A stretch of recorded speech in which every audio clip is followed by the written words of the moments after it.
আসছি কক্স ক্যাম্পিংয়ে। তো আমাদের ভিডিও করতেছেন অনেকগুলা ভাই আসছে, আমার দেশি ভাই নারায়ণগঞ্জ থেকে। ভাই কেমন লাগতেছে? ভাই জোস জোস বাইরে কিন্তু যে ওয়েস্ট ইন্ডিজের প্লেয়ার টিনো বেস্টের মতো লাগে।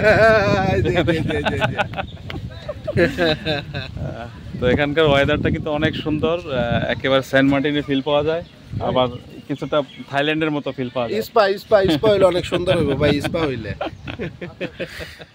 ক্যাম্পে যেটি হচ্ছে কক্সবাজার হিমছড়ির পরে একটি ইকো রিসোর্ট। তো আপনাদেরকে একটু ঘুরে দেখাই। এখানে কিন্তু খেলাধুলার ব্যবস্থা আছে, রাত্রি যাপনের ব্যবস্থা আছে।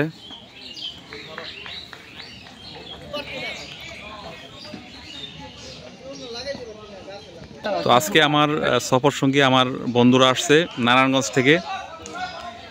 ও তো এখানে কিন্তু খেলাধুলার ব্যবস্থা আছে অনেক। আশাফুল মার একটা ও কাজ বোল্ডে লাগে নাই।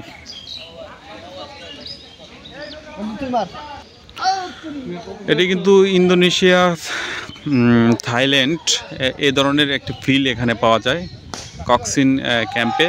এখানে কিন্তু ক্রিকেট খেলার ব্যবস্থা আছে এবং কেরালার আদরে কিন্তু প্রচুর নারিকেল গাছ আছে। আপনারা অবশ্যই ট্রাই করতে পারেন। 1500 টাকার মধ্যে এখানে একটু প্যাকেজ পাওয়া যায়, আমরা জানলাম। তো আমরা থাকতে এসি নাই, এমনি ঘুরতে আসছি। তো আপনাদেরকে দেখাবো সব কিছু এই ভিডিওতে। এগুলো হচ্ছে থাকার ঘর, আছে আর বাতাস, আর বীজটা হচ্ছে ওই পাশে। আমাদের এক ভাই আসছে এখানে। তো ভাই কেমন লাগতেছে? ভাই জোস জোস, অনেক ভালো লাগতেছে না? ভাই অনেক জোস। এখানে একটু ফিল আছে কিন্তু থাইল্যান্ডের মতো, বিভিন্ন একদম স্পার মতো, পাটায়া পাটায়া বিচের মতো পাটায়া।